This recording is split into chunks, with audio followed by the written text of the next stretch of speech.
Hello and welcome to another edition of CivilianTacticalWeapons.com. Today's episode is actually going to be about the FN57 pistol.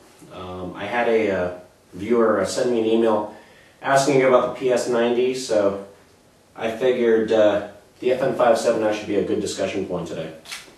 The FN57 actually has a very interesting history.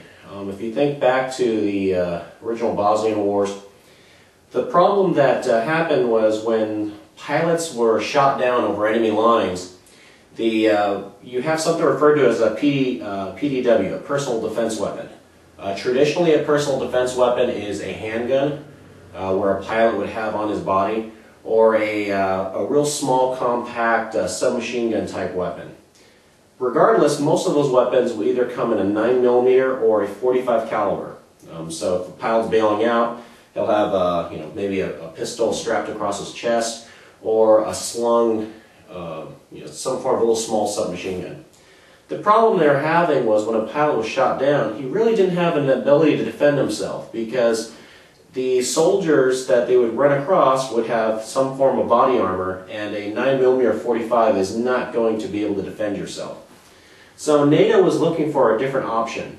And then what happened was FN Herstal came out with a design, because the specifications were they wanted a personal defense weapon that could engage a target out to about 50 feet and be able to penetrate Kevlar at that range. And we're talking military-grade Kevlar. So what happened was the FN57 pistol was designed. The FN57 uses a very unique round. It's a 5.7mm round. I know it's pretty much nearly impossible to see, but I encourage you to go online. You can look up the 5.7. The 5.7mm round really looks very similar to a little thicker .223 round that's used in any form of an AR-15, but the brass is chopped down a little bit, so it's a little shorter. The magazines for the FN57 are 20-shot mags, so you're thinking you're a pilot, you have this plus 2 mags, you have 60 rounds on you. The other thing about these bullets are the accuracy. It really does have very similar accuracies to a rifle. I know that's really hard to believe, but if we are talking from an accuracy standpoint, this gun will outshoot any other gun I own from an accuracy standpoint. The nice thing about it is, unlike a lot of guns, this does have windage and elevation adjustments on the rear sights. The newer models, I should say pretty much any model you buy now, has the lower rail system, so you can attach whatever you want.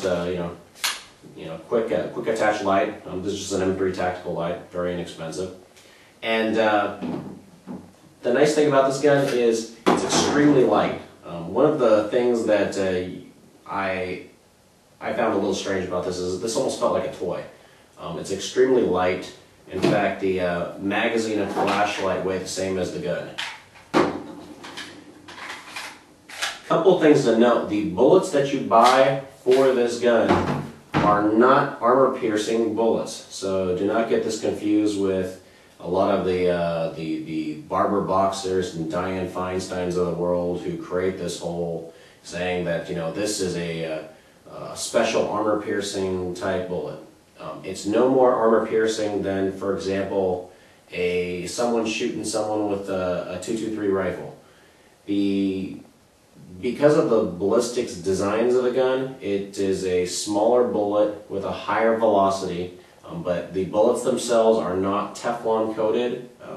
They are military-grade armor-piercing bullets that a civilian cannot get, but the regular ammunition you buy is not qualified under armor piercing. So it will not pierce military-grade body armor. However, that being said, I would not recommend this gun because there is excessive penetration. So from a home defense standpoint, you would not want to use this to defend around your house. The main reason is you would be shooting through the walls. It's got over penetration, and the actual amount of trauma damage it does is very minimal. From a pilot, from going back to the original design, the logic was you have this, 2 clips, you have 60 rounds. Hopefully within 60 rounds you could engage another hostile in the field when you're a down pilot, take their weapon, and move on from there. But this is not a good home defense weapon.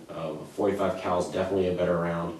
The other thing you'll notice is a lot of ranges don't let you shoot this because they are concerned about the penetration. The speed velocity of this bullet is known to go through a lot of the armor that the pistol ranges use on the back plates. So you may have a limited success in finding a range in your area that will let you shoot the 5.7. It's the only pistol that, or the PS90, the little small semi-automatic submachine gun that they sell, that's built off of the same bullet because of that. So would this be your first gun? Probably not. It's a very fun gun. I can only shoot it at outdoor ranges here in Texas.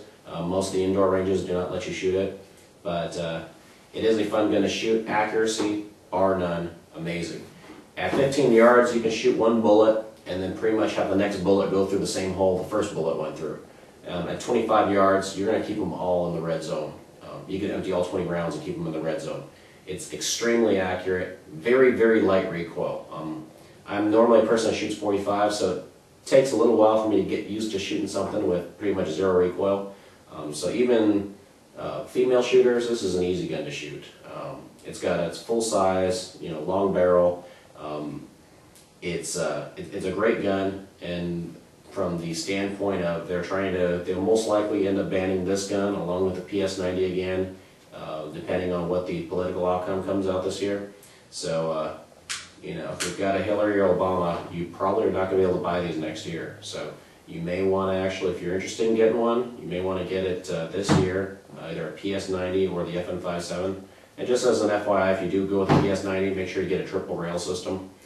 I'll actually cover the PS90 probably sometime in the future, if I end up picking up one. But what I want to do is go ahead and cover this. And again, if you have any questions, feel free to send me an email at info@civiliantacticalweapons.com. I try my best to respond to all emails that people send. And as always, please come to civiliantacticalweapons.com to watch our weekly webcast. And I hope to see you next week.